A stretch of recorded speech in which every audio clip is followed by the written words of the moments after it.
Bonjour, docteur Antoine Lepillier du Centre cardiologique du Nord.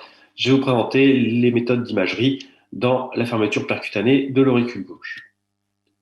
Je n'ai pas de conflit d'intérêt à déclarer. Je vous rappelle les dernières recommandations de l'ESC 2020 qui place la fermeture de l'auricule gauche comme une alternative au traitement anticoagulant chez les patients contre-indiqués pour ce traitement au long cours. Voici l'exemple d'un patient de 79 ans qui présente une maladie de Randy-Osler avec des saignements majeurs. Il est traité pour de l'hypertension artérielle et du diabète. Il présente une fibrillation atriale persistante compliquée d'un accident vasculaire cérébral en 2014. On note qu'il a été opéré en 2015 de bioprothèse aortique. Du fait d'un score de risque embolique élevé avec un score de Chudds-Vasc à 6, il est décidé une fermeture percutanée de l'auricule gauche. Afin de planifier l'intervention, les examens d'imagerie sont nécessaires pour mesurer la taille de l'auricule, la morphologie de l'auricule, exclure la présence d'un thrombus, planifier l'intervention, éventuellement de choisir la prothèse et de limiter les complications, la durée d'intervention et l'exposition aux rayons X. L'examen de choix, évidemment, est le scanner cardiaque. L'intérêt du scanner cardiaque est d'identifier l'ostium et la landing zone. Vous voyez ici des coupes axiales centrées sur l'auricule gauche et vont être mesurées le diamètre à l'ostium de l'auricule et 1 cm en dedans avec une mesure d'un diamètre moyen à 21,7 mm.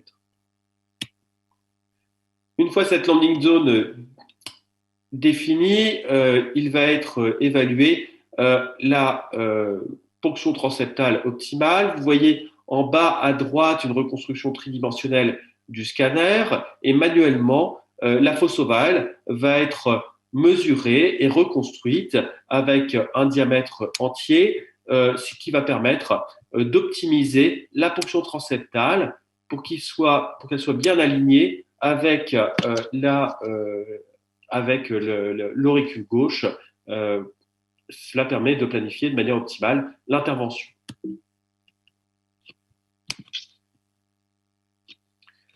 L'intérêt du scanner est aussi d'évaluer les morphologies différentes de l'auricule. Il y a 4 morphologies qui ont été décrites, la forme en cactus, la chaussette avant, le brocoli et l'aile de poulet. L'intérêt de ces définitions de morphologie est d'essayer d'identifier les auricules à risque de thrombus.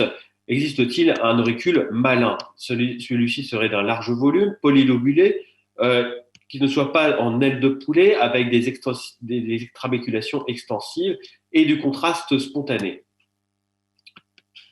À partir du scanner, des reconstructions par impression tridimensionnelle peuvent être effectuées et vous voyez que cela permet de tester les prothèses les unes après les autres pour en choisir la taille optimale. Cela permettrait d'éviter d'employer plusieurs prothèses par patient. Voici les prothèses possibles qui sont les plus employées en France, avec en haut à gauche le Watchman Flex et l'Emplatzer Amulette. Le jour de la procédure, l'examen de choix, c'est évidemment l'échographie transœsophagienne. Donc vous voyez ici une image en échographie transœsophagienne sous anesthésie générale. On va remesurer les dimensions de l'auricule gauche, notamment à l'ostium et à la landing zone, et s'assurer de l'absence de thrombus. Des nouveaux outils comme l'écho-navigateur permettent la projection de l'échographie transœsophagienne sur votre image de scopie. Ici, un marqueur a été placé au niveau de la ponction transeptale optimale sur l'écho transœsophagienne et est reporté sur l'image de scopie à droite. On peut aussi projeter l'image d'écho transœsophagienne sur la scopie. Ici, on voit la gaine qui est positionnée dans la veine pulmonaire supérieure gauche avant de descendre vers l'auricule gauche. La prothèse va être amenée à l'ostium de l'auricule, puis positionnée au niveau de la landing zone. Et enfin, le disque va être délivré à l'ostium.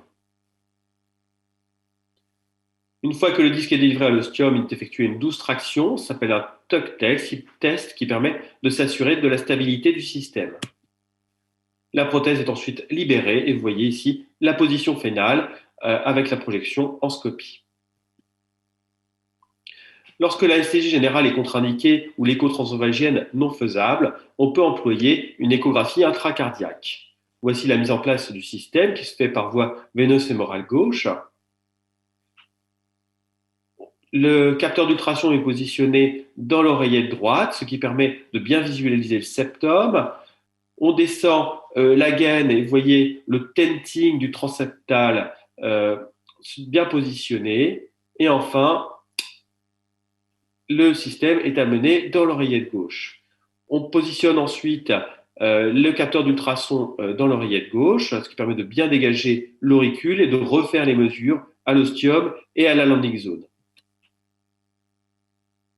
Et vous voyez ensuite le déploiement de la prothèse dans l'auricule et le positionnement du disque à l'ostium avec une bonne position définitive.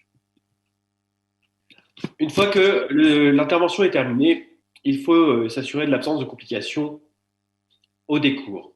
L'une de ces complications est le thrombus impendu sur la prothèse. Et pour les détecter, là encore, les scanners et l'examen de choix. Nous avons participé à cette série qui identifiait la présence d'un thrombus chez les patients avec une incidence de 7,2% par an. La présence d'un thrombus est évidemment prédictif d'une récidive d'accident ischémique embolique. Voici un exemple de scanner effectué où on voit nettement un thrombus qui va s'étendre au tiers de l'oreillette gauche et à droite l'image d'échographie transophagienne de contrôle qui confirme la présence de ce gros thrombus. L'autre complication possible à distance sont les fuites résiduelles. Voici l'exemple d'un patient à qui il a été fermé l'auricule gauche. Vous voyez nettement sur l'échographie transophagienne avant l'implantation la présence d'un thrombus. Il a été effectué une fermeture de l'auricule gauche par la méthode de thrombus trapping avec une bonne position finale. Malheureusement, lors du contrôle du scanner, il identifiait une fuite paraprothétique. Ces fuites sont relativement fréquentes et surviennent dans 12,5% des cas. Toutefois, lorsque les fuites sont d'un diamètre de moins de 5 mm, celles-ci n'ont probablement pas d'incidence sur les complications emboliques. En conclusion, le scanner cardiaque est nécessaire pour planifier la procédure. L'échographie transophagienne semble nécessaire pour pouvoir effectuer l'intervention. L'éconavigateur, les images de fusion de scanner, l'impression tridimensionnelle sont probablement des outils qui permettent de réduire les durées d'intervention, l'exposition aux rayons X et le nombre de prothèses employées par patient. L'échographie intracardiaque peut être réservée pour les patients contre-indiqués pour le TO ou l'anesthésie générale. Enfin, le scanner post-embolisation est nécessaire pour détecter les fuites ou les thrombus. La prochaine étape pour l'imagerie, ce serait probablement la réalité virtuelle ou la réalité augmentée. L'avenir nous le dira. Je vous remercie pour votre attention. Bonjour, je suis Bénédicte Gaudin du CHU de Rouen. Je vais vous parler aujourd'hui de la fermeture de l'auricule gauche et notamment de niveau de preuve des recommandations. Voici ma slide de conflit d'intérêts. En 2020, la Société européenne de cardiologie a établi de nouvelles recommandations concernant la prise en charge de la fibrillation atriale et notamment l'occlusion de l'auricule gauche qui peut être considérée en prévention ischémique chez des patients en fibrillation atriale avec une contre-indication au traitement anticoagulant au long cours, avec un niveau de preuve 2B, ce qui reste faible. Effectivement, aujourd'hui, il n'y a toujours que 2 études randomisées réalisées en prévention pour évaluer la fermeture de l'auricule gauche en prévention ischémique. Ces 2 études que vous connaissez sont l'étude PROTECT-AF publiée en 2009 et PREVAIL en 2014 utilisant la prothèse Watchman. L'étude PROTECT-AF a montré une non-infériorité de la fermeture d'auricule gauche par rapport au traitement anticoagulant par warfarine sur un critère primaire composite composé de AVC, décès et embolie systémique. L'étude PREVAIL en 2014 a montré une non-infériorité de la fermeture d'auricule gauche par rapport à la warfarine en prévention ischémique à partir de 7 jours post-procédure. Cette méta-analyse qui poule les 2 études précédentes randomisées a montré que finalement la fermeture d'auricule gauche réduisait surtout de façon significative les AVC hémorragiques, les décès et les saignements majeurs sans lien avec la procédure. Par contre, cela se fait au prix d'une élévation non significative du taux d'embolie ou d'AVC ischémique. Dans cette analyse qui reprend encore les deux études précédentes et les registres qui ont suivi ces deux études, qui reprenaient les mêmes critères d'inclusion que les études, on voit que donc, ça concerne des patients avec des scores de risque ischémique et hémorragique plus élevés probablement que les études randomisées, mais finalement on retrouve les mêmes résultats avec une réduction du risque hémorragique des AVC hémorragiques au prix d'une élévation du risque d'AVC ischémique. En ce qui concerne la prothèse Amplatzer et maintenant Amulette, il n'y a toujours à ce jour aucune étude randomisée comparant la fermeture d'auricule gauche utilisant l'Amplatzer par rapport au traitement anticoagulant. Il y a eu de multiples registres de réalisés concernant cette prothèse et les deux plus récents ont concerné plus de 1000 patients chacun. Elle retrouve un taux d'AVC ischémique à 2,3 et 2,9% par an. On ne peut pas comparer ce taux d'AVC à un taux d'AVC sous traitement anticoagulant. Il est donc comparé au score de risque ischémique calculé par le score de Chadvask, qui est quand même 2 à 3 fois supérieur à celui-là. De nombreuses études ont maintenant comparé de façon randomisée le Watchman et l'Amplatzer. Cette méta-analyse regroupe 6 études ayant comparé récemment donc Watchman et Amplatzer et en termes de sécurité ou en termes d'efficacité, il n'y a pas de différence significative entre les deux prothèses. En termes de sécurité de la procédure de fermeture d'auricule gauche, il y a maintenant du recul avec la prothèse Watchman. On voit ici les différentes études réalisées. Elles ont tout un taux de succès d'implantation qui n'a cessé d'augmenter, qui est maintenant stable au-dessus de 95%. En termes de risque et de safety, la prothèse Watchman, quand on collège toutes les données des études randomisées et des registres réalisés, on voit qu'il y a un taux de tamponnade à moins de 1,5%, on voit qu'on a un taux d'AVC lié à la procédure à moins de 0,2%, d'embolisation à 0,25% et une mortalité liée à la procédure à moins de 0,1%. En ce qui concerne l'Amplatzer, le taux d'implantation est aussi très bon, entre 97 et 99%. Et les taux d'événements d'événements graves liés à la procédure sont bas de façon similaire à la prothèse Watchman. D'autres études sont encore nécessaires pour préciser la place de la fermeture d'auricule gauche dans la stratégie antithrombotique de la fibrillation atriale et notamment sa place par rapport aux anticoagulants oraux directs, puisqu'on voit dans cette étude que si les anticoagulants oraux directs et la warfarine ont la même efficacité en termes de prévention du risque ischémique dans la fibrillation atriale, on constate que les anticoagulants oraux directs ont un taux de risque hémorragique qui est plus faible que la warfarine. Il est donc nécessaire de repréciser la place de la fermeture d'auricule gauche face à ces nouveaux anticoagulants qui diminuent le risque hémorragique. Une étude PRAC-17 a été finalisée cette année et publiée. C'est la première et la seule étude randomisée comparant la fermeture d'auricule gauche. Alors, il y avait à la fois des prothèses Watchman et des prothèses Amplatzer dans cette étude, comparées par rapport à un traitement anticoagulant par apixaban, et on retrouve la non-infériorité de la fermeture d'auricule gauche par rapport à l'anticoagulation par anticoagulant oral direct. On voit que les critères secondaires sont aussi similaires et qu'il y a évidemment moins de saignements liés à la procédure sous traitement anticoagulant. Un autre élément à faire préciser, c'est la gestion du traitement antithrombotique après la procédure pour éviter la formation de thrombus sur la prothèse.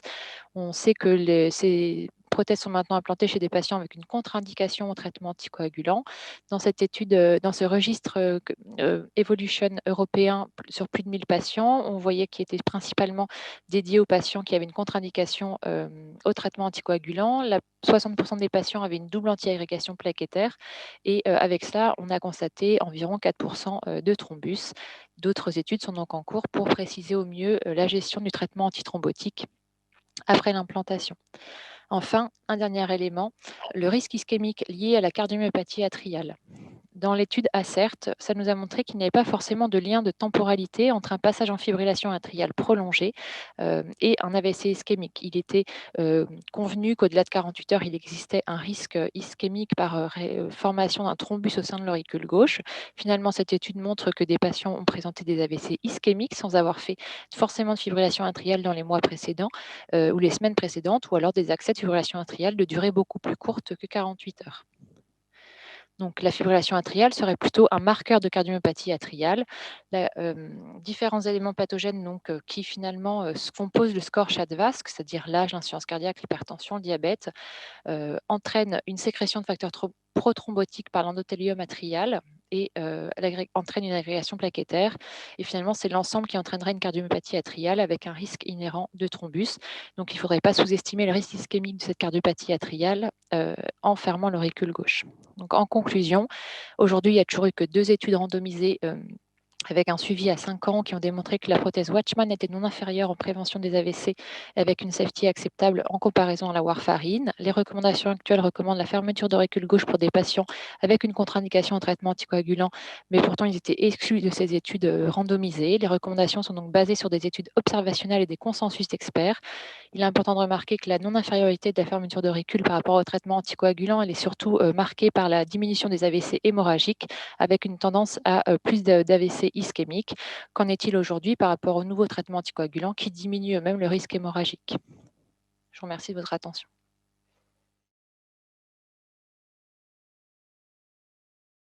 Je vais vous parler de la fermeture de l'auricule gauche, indication actuelle et future. Voici mes conflits d'intérêts. Alors, je crois que tout le monde est convaincu de la physiopathologie, de la formation du thrombus dans l'auricule gauche. Ici, vous avez un thrombus formé dans l'auricule gauche et qui tente de s'évacuer un peu comme une boule de flipper via la valve mitrale, donc formation de ce thrombus dans la FA non valvulaire. Alors pourquoi on a envie que se développe la fermeture de l'auricule gauche vers de nouvelles indications? Parce qu'il y a de plus en plus une certaine facilité de l'implantation avec le progrès des prothèses. On a maintenant à notre disposition la nouvelle prothèse Watchman qui s'appelle Watchman Flex, beaucoup plus facile à implanter, beaucoup plus courte, qui peut être recapturée pour être déployée de façon beaucoup plus optimale. Et puis, pour Abbott, la prothèse en plate, c'est devenu la mulette. Elle est également plus facile à mettre en place. Alors, concernant les études, vous savez qu'il y a d'abord eu des études randomisées comparant la fermeture de l'auricule aux anticoagulants oraux. À l'époque, il s'agissait des AVK pour des patients non contre-indiqués, c'était Protecta-F et Prevail. On a maintenant des registres long terme qui ont suivi ces 2 études pour les patients implantés de fermeture de l'auricule, avec, vous le voyez, des diminutions du risque relatif d'événements ischémiques par rapport à des patients équivalents sur le plan du score de Schatzewaz, réduction du risque relatif de 70%. Concernant les registres qui concernent les patients contre-indiqués aux anticoagulants oraux directs, ASAP, évolution, ACP, registre amulette, également comparé au risque calculé par le Schatzewaz, on a une efficacité et une sécurité qui est à peu près identique à ce qu'on avait obtenu avec les études randomisées avec le Watchman. Ici, vous avez un exemple de l'étude d'évolution avec une réduction du risque relatif d'événements ischémiques de 85% par rapport à des patients qui ont un score de Schatzewaz qui est équivalent et une réduction du risque hémorragique de 54%. Et puis, de plus, depuis ces premières études randomisées jusqu'au registre évolution, on est beaucoup plus efficace. Il y a un taux de succès de l'implantation qui est proche de 100% maintenant, avec une réduction des complications divisée par 4, le risque de complications. Il y a aussi de nouvelles indications, comme ici l'association de l'ablation de la fibrillation atriale et de la fermeture d'auricule, qui a comme avantage de permettre d'arrêter le traitement anticoagulant après ablation. Ici, c'est la cryoablation. Et vous avez une réduction dans ce registre du risque relatif d'événements hémorragiques de 60% et du risque d'AVC de 71% par rapport à des patients équivalents sur le plan de leur score de risque, sur le plan du Schatzewaz. Alors, la fermeture d'auricule, elle est autorisée à l'implantation et au remboursement en France depuis 2016, que ce soit la prothèse Watchman ou que ce soit la prothèse en Platzer, uniquement pour des patients formellement contre-indiqués aux anticoagulants oraux et pour lesquels et pour des patients qui ont un score de Schatzewaz supérieur ou égal à 4, donc ça restreint quand même les indications. Il faut également qu'il y ait une chirurgie cardiaque sur place. Pourtant, ce n'est pas le cas dans tous les pays européens et dans la plupart des pays européens, les indications de fermeture d'auricule sont reconnues pour des patients qui sont formellement contre-indiqués aux anticoagulants, mais qui ont des scores de Schatzewaz supérieurs ou égal à 2, ce qui n'est pas le cas en France, où on réduit le nombre de patients pour lesquels on peut fermer l'auricule, puisque on a une indication uniquement pour des patients qui ont un score de Schatzewasque supérieur ou égal à 4. Alors, concernant les recommandations européennes, c'est toujours du 2B. Pourquoi c'est du 2B? Uniquement parce qu'il n'y a pas d'études randomisées pour les patients formellement contre-indiqués aux anticoagulants. Les études randomisées, c'est uniquement pour les patients non contre-indiqués versus anticoagulants oraux directs. Alors, si on prend un potentiel organe décisionnel concernant la fermeture et les indications de fermeture d'auricule dans l'avenir, alors pour les patients pour lesquels on peut donner un traitement anticoagulant, on va leur donner un traitement anticoagulant. Ensuite, il y a les patients qui ont un risque hémorragique élevé et les patients qui ont un score de risque supérieur à 3, SBLED supérieur à 3. Les patients qui ont également des bithérapies ou trithérapies, plutôt trithérapies antiagrégantes. Les patients insuffisants rénaux, notamment dialysés, là, on pourrait leur proposer une fermeture d'auricule. Ensuite, il y a des patients qui ont un risque individuel, les patients qui font des AVC sous anticoagulants oraux, les patients à qui on a isolé l'auricule par ablation et qui ont une auricule immobile. Ensuite, potentiellement, il y aurait les patients qui ne veulent pas prendre de traitement anticoagulant, où on pourrait potentiellement discuter la fermeture d'auricule. Et puis, les indications actuelles, c'est les patients contre-indiqués au traitement anticoagulant.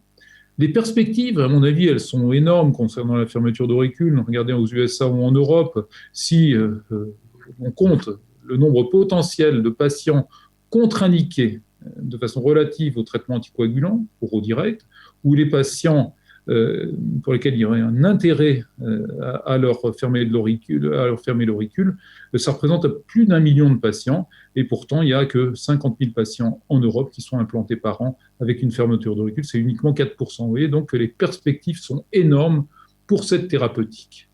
Ce qu'on peut dire en conclusion, je crois que la fermeture de l'auricule gauche percutanée est une alternative thérapeutique viable pour des patients sélectionnés qui présentent une FA non valvulaire.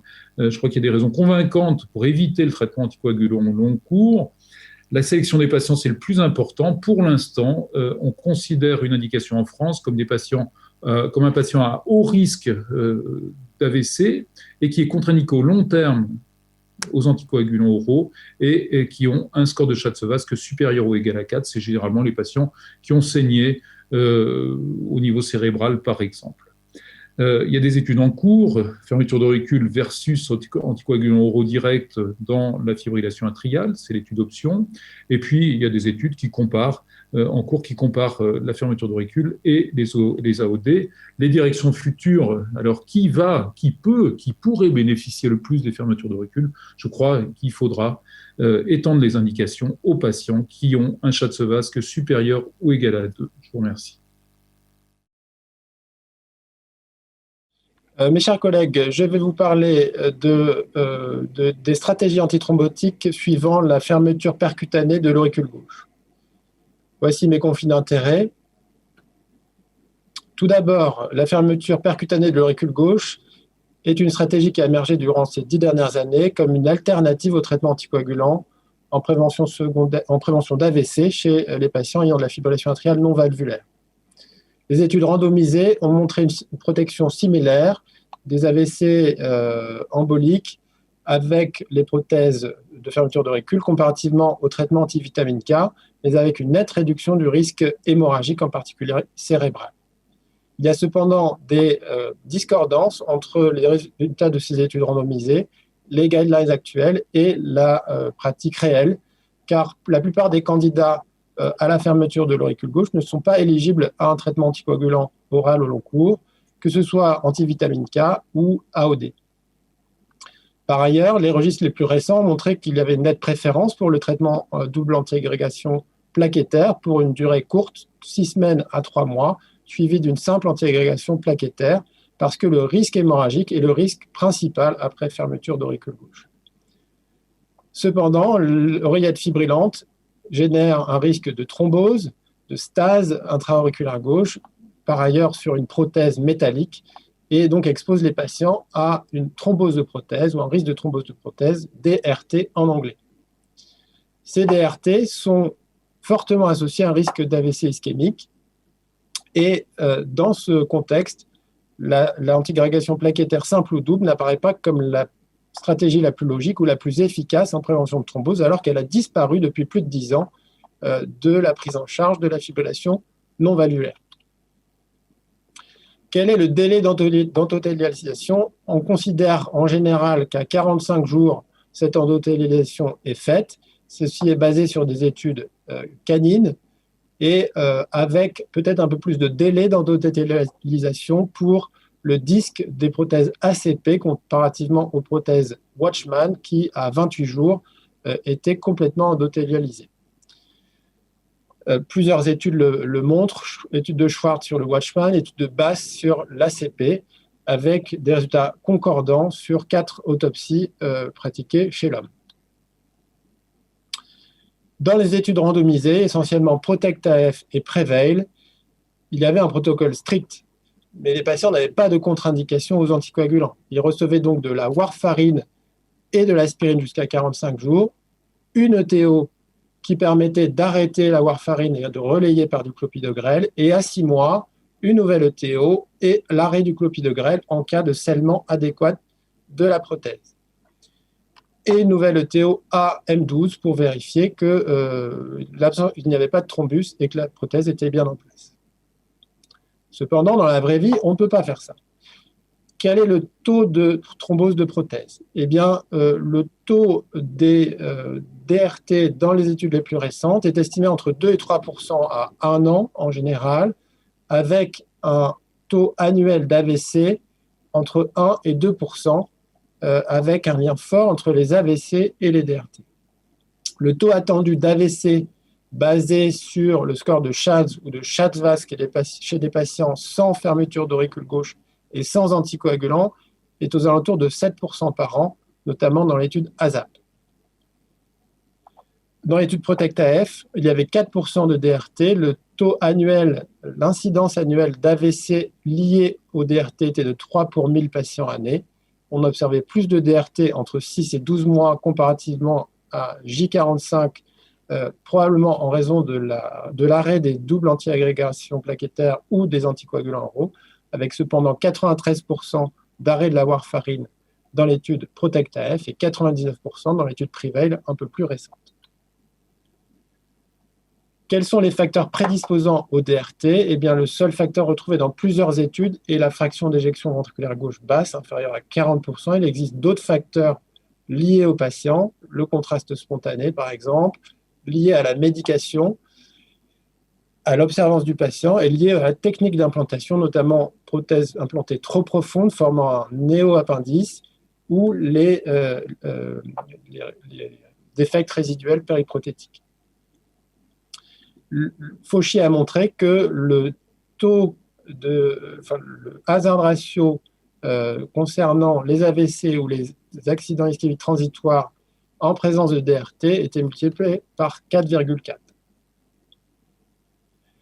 Nous avons conduit une étude randomisée comparant les traitements anticoagulants oraux directs à petite dose, et notamment le rivaroxaban versus la DAPT, et nous avons montré une réduction de la génération de thrombine dans les 2 bras rivaroxaban versus DAPT. Nous avons observé 2 thromboses de prothèse dans le groupe DAPT, pas de thrombose de prothèse dans le groupe rivaroxaban et un accident ischémique transitoire dans le groupe rivaroxaban 10 mg. Si l'on compare la fermeture d'auricule gauche au traitement anticoagulant oral direct à pleine dose, notamment l'apixaban dans l'étude PRAC-17, eh bien, il existe une non-infériorité de la stratégie de fermeture d'auricule gauche par rapport à l'apixaban pour la prévention des accidents cardio-emboliques et des décès cardiovasculaires, mais aussi pour le saignement en analyse par protocole ou sous traitement avec un suivi de 20 mois. Actuellement, les stratégies divergent. SO a proposé un diagramme permettant d'estimer la durée de traitement en fonction du risque hémorragique du patient.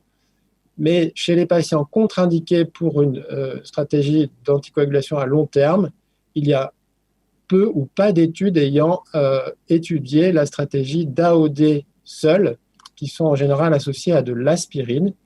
Il ne paraît pas raisonnable chez des patients ayant eu une hémorragie cérébrale de donner de l'aspirine et un AOD ensemble.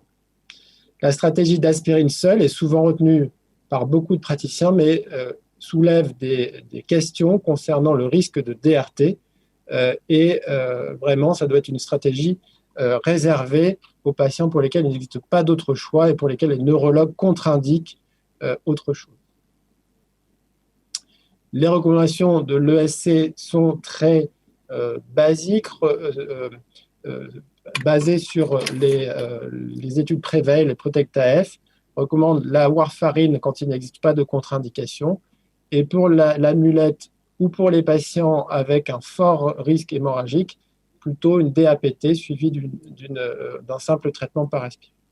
So a proposé un diagramme pour réaliser les imageries entre 6 et 12 semaines post-fermeture d'auricule gauche, puis à 12 mois post-fermeture d'auricule gauche, pour apprécier les défects périprothétiques ou les thromboses de prothèse. On répète les examens en cas de thrombose de prothèse, voire on intensifie le traitement avec un INR plus élevé, avec éventuellement des héparines de bas poids moléculaire en cas de persistance de thrombose de prothèse. En conclusion, les études randomisées essentiellement réalisées avec le Watchman ont montré que la fermeture d'auricule était non inférieure en prévention d'AVC et supérieure à la warfarine pour la prévention des saignements. Dans l'ère actuelle des traitements anticoagulants modernes, très peu d'études ont comparé le traitement de fermeture d'auricule avec des pleines doses d'anticoagulants orales. Il y a une non-infériorité dans la prévention des AVC ou du saignement dans l'étude PRAC-17 et le DRT est un indicateur fort du risque d'AVC.